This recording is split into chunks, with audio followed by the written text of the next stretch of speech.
as women, for some reason, we've been given the gift of having amazing instincts. And I think if you listen to your instincts and follow that, follow your heart, your passion, your instincts, they will take you pretty far in life, I think. Welcome to the One Girl Revolution podcast. My name is Kate Bryan, and I'm the host of the One Girl Revolution podcast and founder of our nonprofit, One Girl Revolution. One Girl Revolution is a multimedia platform, a podcast, and a nonprofit dedicated to highlighting the stories of inspiring women and girls who are changing the world through their lives. Follow us on Facebook, Twitter, and Instagram at One Girl Revo. We're on YouTube at One Girl Revolution, and you can find all of our social media links, podcast episodes, videos, and so much more on our website at onegirlrevolution.com. That's the number onegirlrevolution.com. On this week's episode of the One Girl Revolution podcast, I'm honored to welcome Dr. Ladan Eshkevari. Ladan has a really fascinating story with so many facets to unfold. I loved spending time with her, and I'm so excited to share her story with you. Ladan was born in Iran. Her father was a diplomat, so when the Iranian Revolution happened, Ladan and her family moved to India for a few years. They ended up seeking asylum in the U.S. and moved to the Washington, D.C. area. Ladan went through a lot in her childhood, as you can imagine, which she shares a little bit about in this episode. And then in her adult life, she experienced even more. She's lived an incredible life and has had an incredible career. Ladan was a nurse during the AIDS epidemic in the U.S., so she shares a little bit about that experience and things she went through during that time. She went on to get her PhD, and she currently serves as program director and an associate professor at Georgetown University, and she's been there for over 20 years. Ladan is an expert in numerous fields, including anesthesia, pain management, and alternative medicine. She's a physiologist and an acupuncturist, and so many other fields too. You'll have to listen to this episode and hear more from her about her life and her career. Ladan also runs numerous clinics in the Washington, D.C. area called the Avesta Ketamine and Wellness clinics. She and her team help patients optimize their mental and physical wellness. Ladan talks about her use of ketamine, which is an interesting treatment for mental and physical wellness. There is so much more I could say about Ladan, but I'm really excited to share this episode with you and her story and her life and her career. Without further ado, here's my conversation with Ladan. Ladan, welcome to the One Girl Revolution podcast. Thank you so much for having me today. I'm really excited to have you on to talk about your life and your work. There's so many things that I want to get into, but before we get into your life and your work and your story, I'd love to hear from you. Who is a One Girl Revolution in your life? Who's a woman or girl that's inspired you? Oh, yeah. So I got to tell you, I've been fortunate enough to have a variety of women that have influenced me, but I think probably the most influential woman in my life would be Mother Teresa. I grew up in India during my formative years. And, in India back then in the 80s, late 70s, early 80s, there really wasn't much on TV or really much else to do. But there was always some information or some news or some interview with Mother Teresa. She was in Calcutta. She was in various areas of India and basically helping the poor and helping the sick. As a young girl watching her live on TV, doing all this amazing work with really the world's most vulnerable populations, just as a child resonated with me. Leaving my home, going out on the street in New Delhi, where there was a lot of poverty. And, when you see that as a child and there's nothing you can do, and then you come home and you see someone that actually can do something and is doing it, really resonated with me. And that really is what formed my decision to become a nurse. Mother Teresa is someone that I admire her so much because she really started in the little things and then started a revolution out of little things. And so she is such a great example to all of us that sometimes you can do big things, massive things that have a lasting impact on the world, but it just starts with the little things sometimes. That's exactly right. And then it comes down to influencing other women, whether it's directly or indirectly, like someone like me, a kid watching her on TV. So I think you're right. There is that kind of that ripple effect from even doing the small things. So, Ladan, I want to talk about your life. You shared a little bit there about being in India, but tell me a little bit about, let's rewind and talk about your early life and who you are, where you're from, and just a little bit about your story. Yeah, sure. So I was born in Iran, and I grew up there till about the age of 10.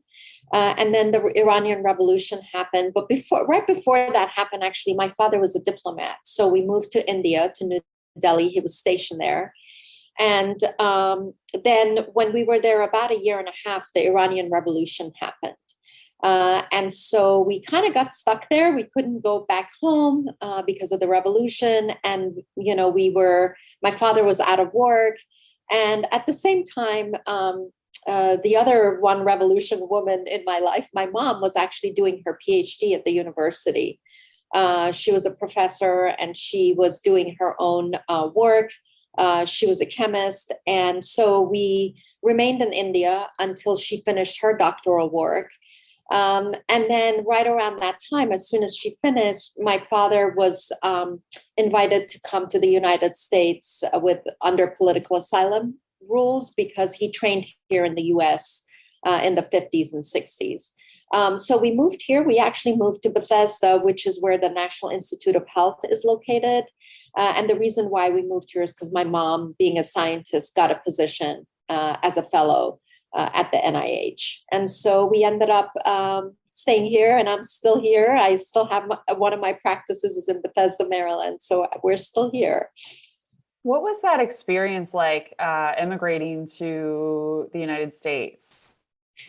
Yeah, people ask me that all the time because I immigrated here. We immigrated in April and my birthday was in July. So it was literally right before I turned 16, which is a very interesting, tumultuous time in a girl's/woman's life anyway. That's when a lot of changes are happening in your mind, in your body.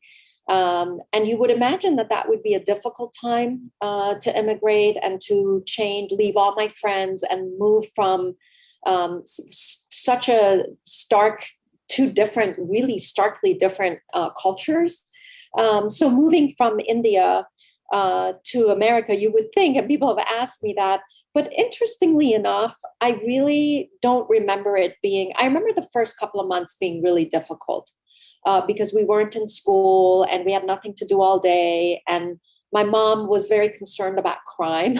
So she's like, don't go anywhere. There are a lot of criminals. It's a lot of crime. And then we moved into Fort Meade because my father was political asylum. He was with the military. He trained with the US military. We actually moved to Fort Meade with an American family that we knew. He was the military attaché from the US to India at the time, and my dad was the military attaché from Iran to India. So they were colleagues, and they were kind enough to invite us to stay with them on the fort for a few months. And once we moved to the fort, and I was around, they had two daughters, I was around their daughters, and I spoke English already, so language wasn't a barrier. So once we got more, in a family situation where we were around other people, and my mom wasn't so scared for us to go outside and hang out or ride our bikes because it was on a fort.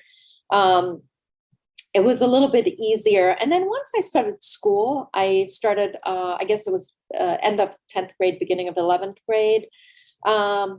It wasn't bad at all. It wasn't hard. It was quite all right. And back then, I don't know if things have changed for high school students now, but back then, the United States was very open to immigrants and immigration. And there wasn't I never felt like I wasn't welcome. In fact, I used to have a British accent because we were at the British school in India, and, my American friends in high school, would make fun of it, but in a funny way. And so it was a good experience. I'll say it wasn't terrible. The beginning was a little hard, but then I got acclimated very quickly. So I want to bridge your, teenage years, you're here, to your adult life and what you're doing now. How did you end up getting into nursing? What made you want to pursue that? And tell me a little bit about your career. Yeah, sure. So, like I said, I think the biggest influencer of my career was probably Mother Teresa, wanting to help others and wanting to become a nurse. And then my mom, having her PhD in chemistry, was actually disappointed in me.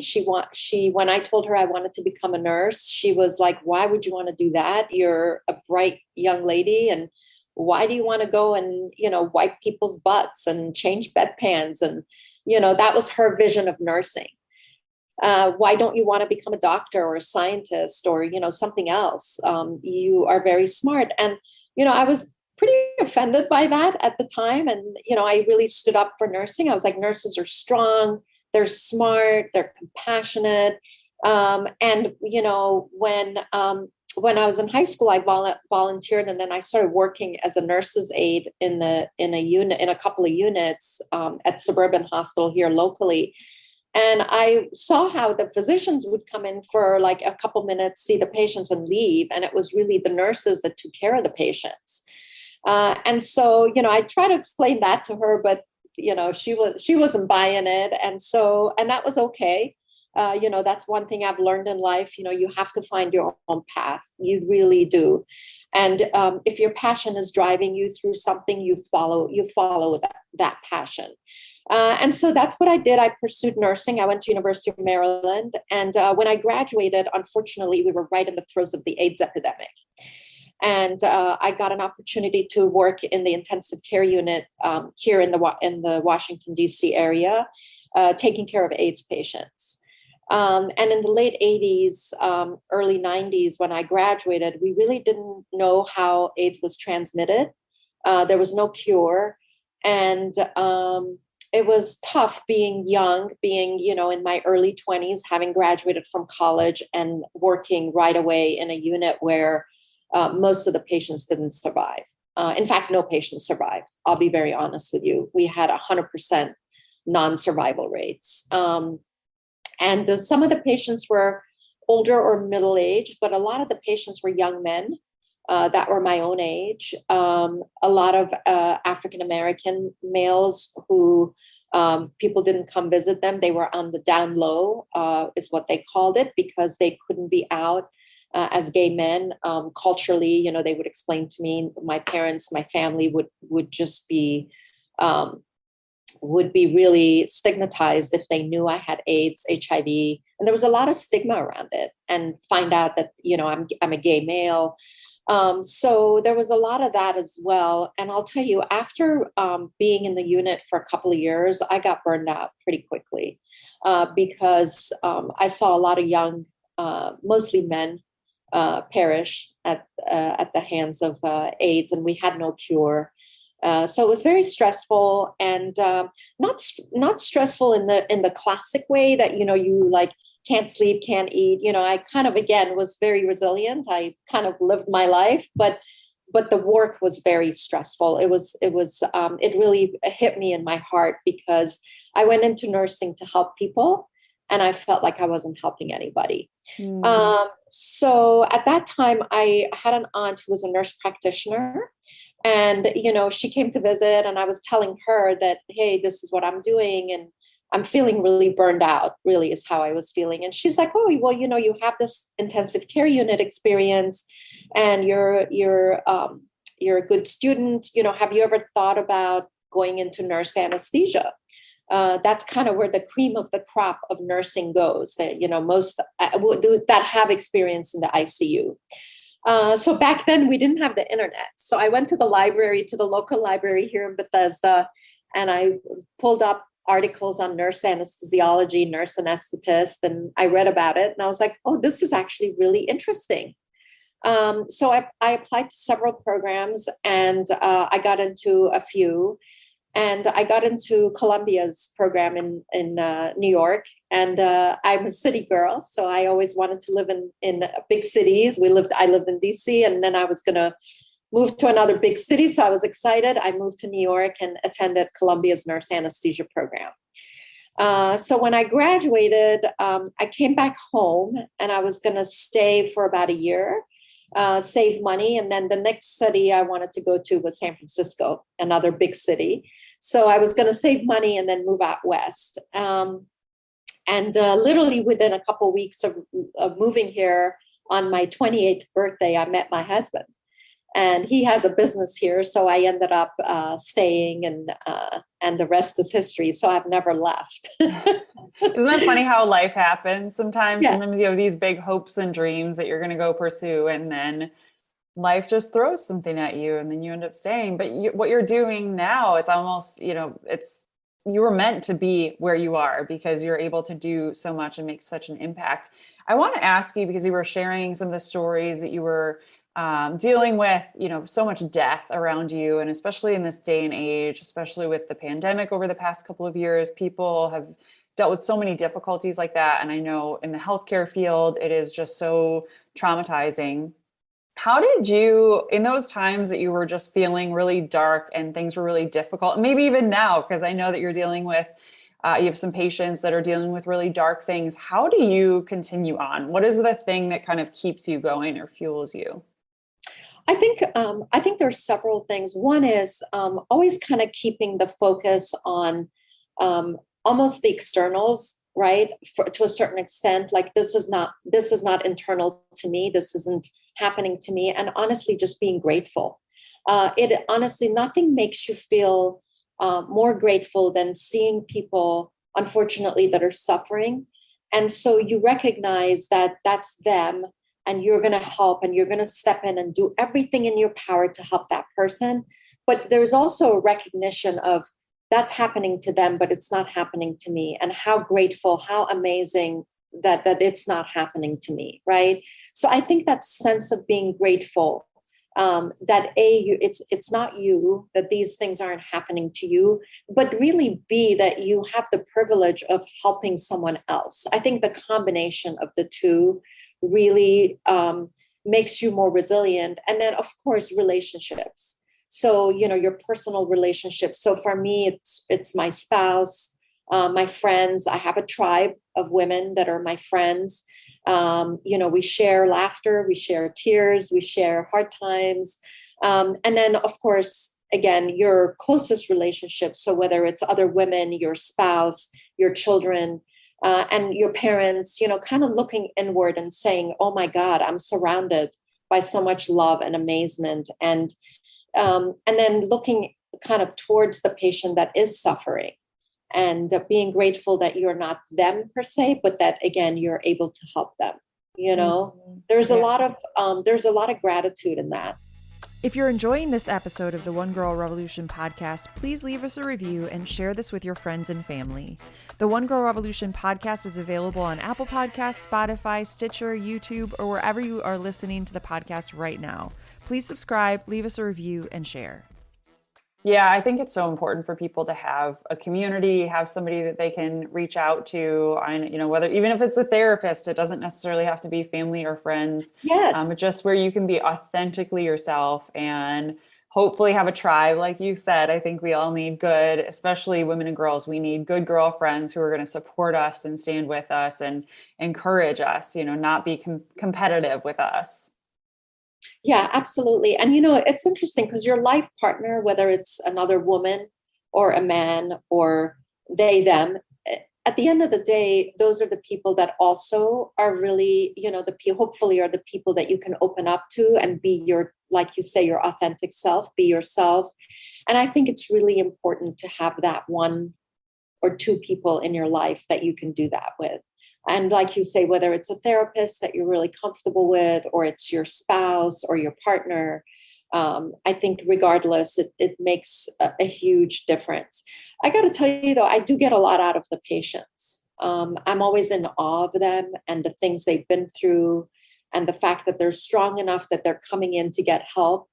I get a lot out of the patients. It's funny because you think healthcare and healthcare providers is like one way, right? Like I'm caring for them, so they're getting everything out of me, but it's not true. It's really not true. In fact, I think I get more sometimes out of caring for people than they even get from us, because at the end of the day, we're practicing medicine. We're practicing nursing. We don't know all the answers. We don't have all the answers. Every patient is different. And so we may not get it right every time. And so I think a lot of times, yes, we're helping, but believe it or not, we get a lot out of it as well. Yeah. Well, I want to talk about your clinic. I want to talk about anything you want to talk about. You're a professor at Georgetown, which is incredible. And you've had this incredible career. I'd love to hear a couple of stories of people that you've been able to help through your work before we get into the clinic and everything that you're doing with ketamine. Yeah, sure. So I kind of stopped at my graduate work, and then just to kind of continue on that, to touch upon Georgetown. Yeah, I came when I started working back here in DC as a nurse anesthesiologist. I actually was recruited to Georgetown to do cardiac anesthesia. They had a new cardiac surgeon, and they wanted more people in the cardiac operating room while they were training some cardiac fellows in anesthesia. So I came over to Georgetown back in 1997. This is my 25th year. I'm a full-time professor, and I'm actually the director of the nurse anesthesia program at Georgetown. So I teach a lot of young people how to do what I do, and I love that as well. That's another giving profession that's phenomenal, and just watching people grow into the profession. So that's kind of the culmination. And then I did, when I was at Georgetown, probably about a decade and a half ago, if not longer, the dean basically said, hey, if you're going to teach graduate students, you need to have your doctoral degree. And so this is kind of tying it all together. When I first got married and didn't have kids, I was very interested in what I was doing in pain, managing people's pain with anesthesia, but it wasn't enough. And back then, opioids were big. Everybody was using opioids for pain management. And I just knew pretty early on that opioids were not great drugs. They weren't really helping most people. They had terrible side effects. And so I pursued a degree in acupuncture, Chinese medicine and acupuncture, because I wanted to look at alternative methods for treating pain. So I got a degree in that. And when the dean asked me to do a PhD, I looked at, doing something with the acupuncture, because back then, in the late 90s, early 2000s, there really wasn't any evidence that acupuncture worked. And a lot of people thought that a lot of what was happening was placebo. And so I designed some studies to mimic depression and anxiety in animals. So the way that you mimic depression and anxiety in animals, they don't get depressed. Zebras don't get stressed. They get stressed. They don't get depressed. They don't get anxious. Same thing with lab rats. They don't really get depressed or anxious until you chronically expose them to stress. That's how we mimic anxiety and depression in animals, by chronically stressing them. And so I designed studies where I would stress lab rats, and then I would do acupuncture on them to see if it helped. And we published some of those results. And really, when we did that, and we looked at the effect of chronic stress and then in causing depression and anxiety, I really did become very interested in the whole idea of anxiety, depression, chronic stress in humans. And that's kind of what has led me to do this work in the ketamine clinic, where we're now using a psychedelic, which is kind of the perfect marriage of all of my different career paths. Ketamine, which is an anesthesia drug that in the last decade has shown some really great promise in microdosing for people with depression, anxiety, and PTSD. And now we're using it in the clinics for that purpose. And we're having some really great results. So going back to your question of telling you about a couple patients that have had some really amazing effects, I'll tell you, I've treated quite a few patients. And I can think of at least the majority, maybe 80% of them having some amazing effects from ketamine. So I tell you, I had one patient that really sticks out in my mind, was a military patient. being in the DC area with the Pentagon and some of the other really close-in forts, and a lot of the government contract work going on in the what we call the Beltway, inside the Beltway in Washington. We do see a lot of, unfortunately, military patients who have PTSD because they were exposed to multiple tours, whether it was Iraq and Afghanistan or Desert Storm or what have you. And they come back with a lot of anxiety, in particular related to post-traumatic stress disorder. I've had a couple of patients who we've treated, and I remember this one woman who she would come in and she was literally paralyzed. When I spoke with her, when I first met her, she had a flat affect. She was completely closed off. It was very hard to glean, what had happened. And, I don't really talk to them in a therapeutic way because I don't have that expertise. I'm not a psychiatrist. I'm not a therapist. That's why in our clinic, we require everyone have a psychiatrist and a psychologist, because we need people to have those practitioners integrate the work that we're doing in the clinic. But because I don't have that kind of a training, I just ask people plainly, like you're asking me, right? Hey, what's your life? Tell me what happened. And she would give me like one word answers. And then I realized that she was really actually pretty closed off, and just with her military training, maybe plus what she'd suffered. So we started doing the treatments, and I think it was, and for the first 4 treatments, she was still very closed off, no real interaction. And it wasn't until the 5th treatment that she came in, and she actually had lipstick on. This is pre-pandemic. She had a little bit of lip gloss, and she had a little makeup on. And, I just kind of looked at her and I was like, oh my God, you actually have makeup on. And she's like, yeah, I'm feeling a little bit better. And I'm starting to reconcile the fact that what happened. And I'm able to compartmentalize it a little bit better, and to think about it a little bit better, and not let it intrude my everyday, my every moment thinking. And so by the time she had her 8th treatment, so she had the first, and what we call the induction, the first series of 6, and then she came back for a couple of boosters the week or 2 following, she was able to really work through some very hard things that she'd observed and she'd felt with her therapist. And she was able to compartmentalize what had happened and move past it, if you will. And now I still see her. She comes for boosters once every few months. I would say now she's coming maybe once every 5 to 6 months, if that much. And she's retired from the military and is doing some awesome work on her own. And I think she works with a contract firm helping the military, but she's out of it and she's really flourishing. So that's one person, an example of many that I could tell you. I had another woman, since you asked for 2, that was a very brilliant, bright woman, also described a lot of trauma in her life and her childhood. And again, I don't ask for details because, again, I'm not well equipped to kind of continue that conversation and open those channels up. So, just the basic, a lot of trauma in her childhood. And she would come with her spouse. And I tell you, this woman, every single time for the first 6 treatments, she would come in and she would cry hysterically.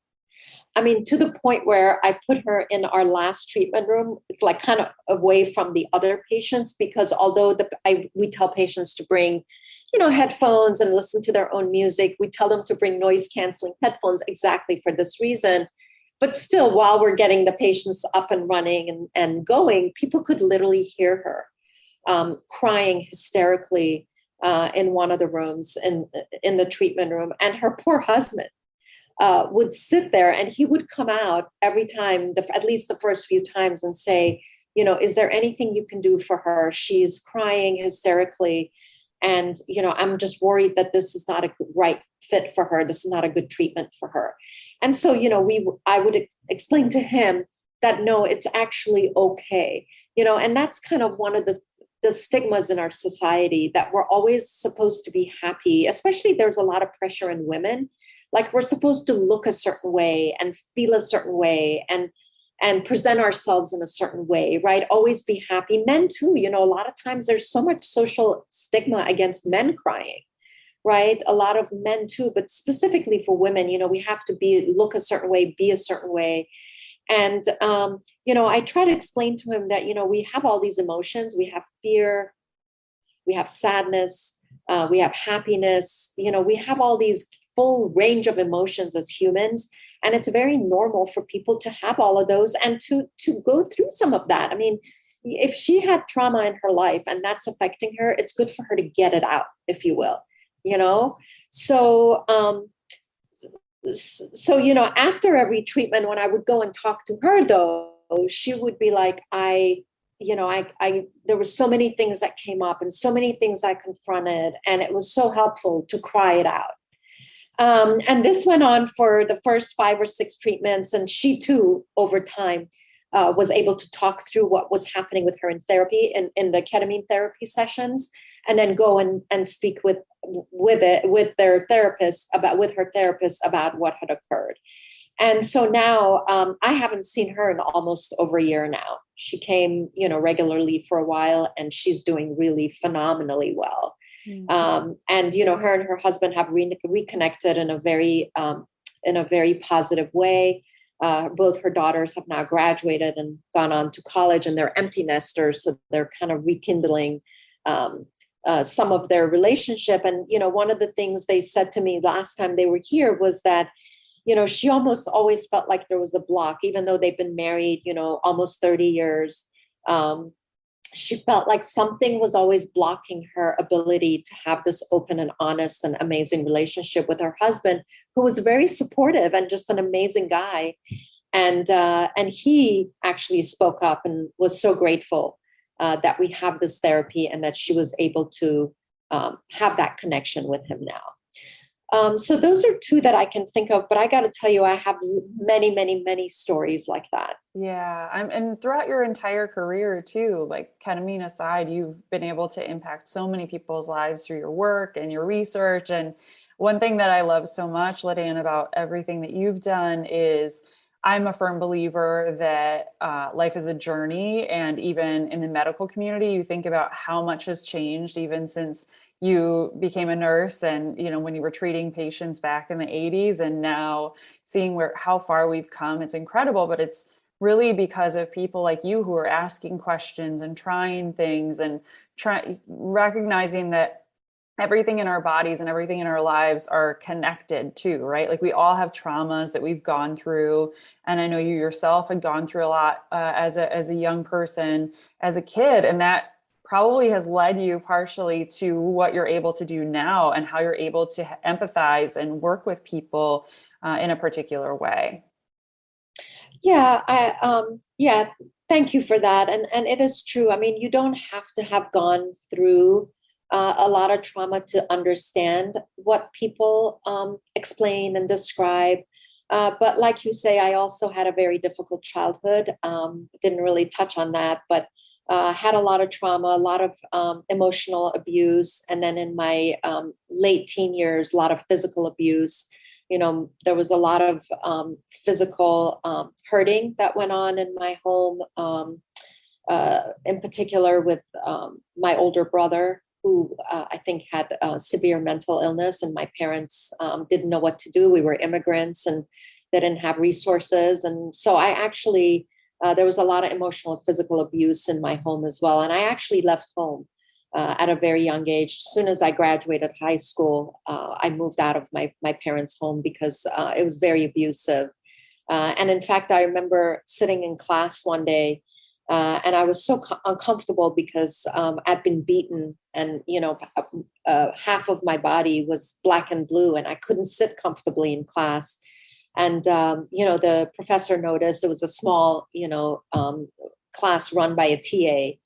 And she noticed. And, when I explained to her, that I fell, and she was like, oh, let me see what happened. And I showed her, and she's like, that doesn't look like you fell. And, that shame and guilt that you feel as an abused person. I definitely had that. I definitely, was thought I would be judged, but, if it weren't for her, and she thought it was my boyfriend at the time that had done that to me.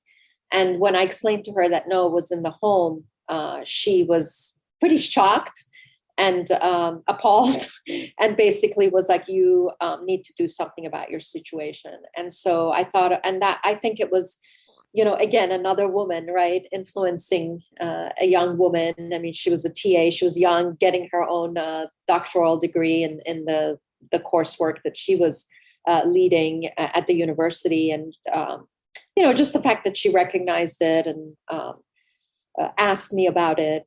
And, when you hold it inside, it's one thing, but when you start to explain to someone else, it makes it real, it brings it to the forefront, and then you can almost deal with it better that way. So that's one thing I always tell patients, just talk, if you have a great therapist, get one. If you have one, great, good for you. That's amazing. If not, whether it's a social worker or a psychiatrist or a psychologist or whoever is trained, a great trained therapist, nothing like it. You need to talk through some of these things. And I actually went through some therapy myself. When I got married, my husband wanted children and I didn't, because I'd grown up watching a lot of poverty in the world and just the human condition. I really didn't want to bring more people into this world. But I also, wasn't sure what kind of mom I'd be. My mom wasn't able to protect me. My dad wasn't able to protect me. In fact, my mom was very, verbally abusive. And so I didn't know if I would be an okay mom.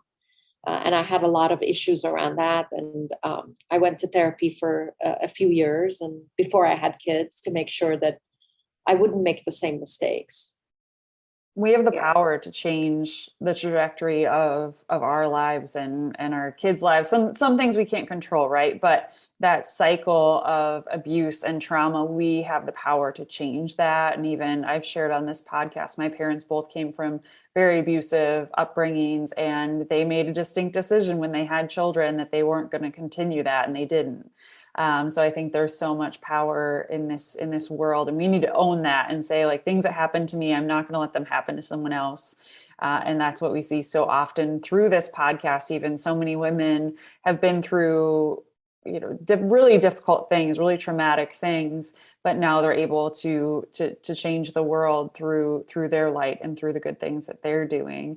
I want to ask you, for all the women out there that are listening, maybe they're going through something difficult, maybe they've been through a trauma, you shared a little bit there, and I'm a firm believer that you have to find somebody to talk about it, but what advice would you have for somebody who's listening who might be going through a difficult time? Obviously, find a therapist, but do you have any other advice for women out there?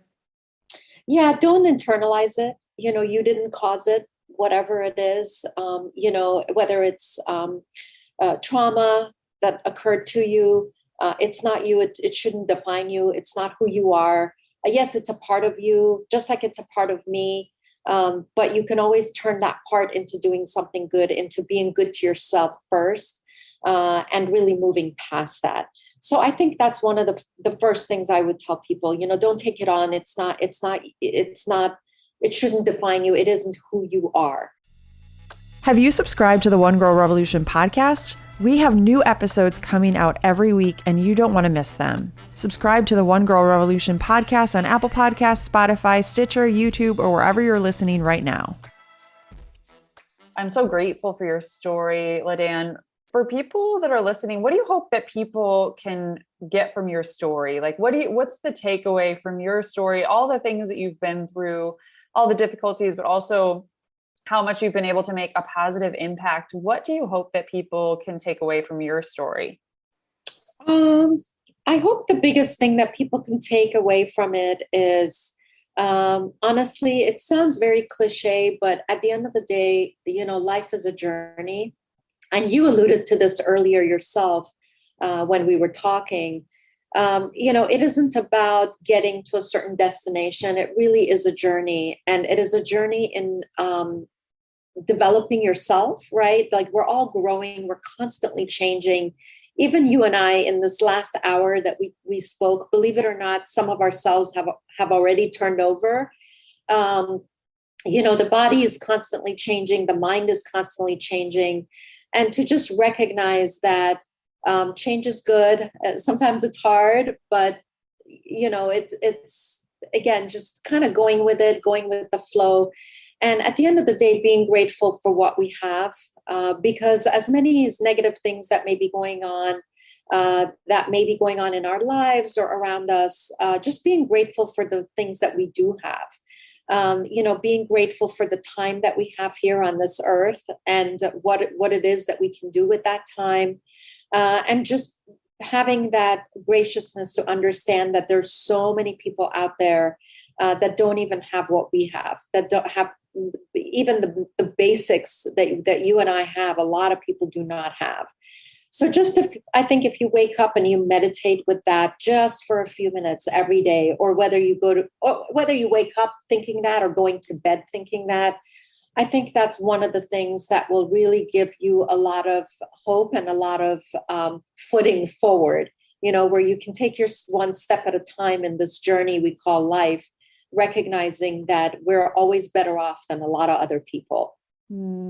Ladan, you are so wise, and you've given me so much hope over this time that we've gotten to spend together. And I look forward to keeping in touch with you and following everything that you're doing. And I'm excited to connect all of our listeners with the great work that you're doing. Before I let you go, I always end this podcast on one question. So I'd like to ask you, if you could leave women and girls around the world with one message, what would it be? Trust yourself and trust your instincts. I think a lot of times women second guess themselves. Society puts so much pressure on us to be a certain way, think a certain way. And don't second guess yourself. Be thoughtful as you move forward in life. Certainly mull things over. But your instincts are, as women, for some reason, we've been given the gift of having amazing instincts. And I think if you listen to your instincts and follow that, follow your heart, your passion, your instincts, they will take you pretty far in life, I think. I think so too. Ladan, thank you so much for coming on the One Girl Revolution podcast. And thank you for sharing your story and for all the great work that you do. Thank you so much, Kate. I really appreciate you having me on. And I want to thank you as well for the great work that you're doing. It's women always get so much strength from listening to other women's stories. And I've actually listened to some of your podcasts and really appreciate you bringing so many other amazing women into the light. So appreciate your work as well. Thank you. Thank you so much, Ladan. Please follow us on Facebook, Twitter, and Instagram at One Girl Revo. That's the number One Girl REVO. And you can find more information on One Girl Revolution at onegirlrevolution.com. That's the number onegirlrevolution.com.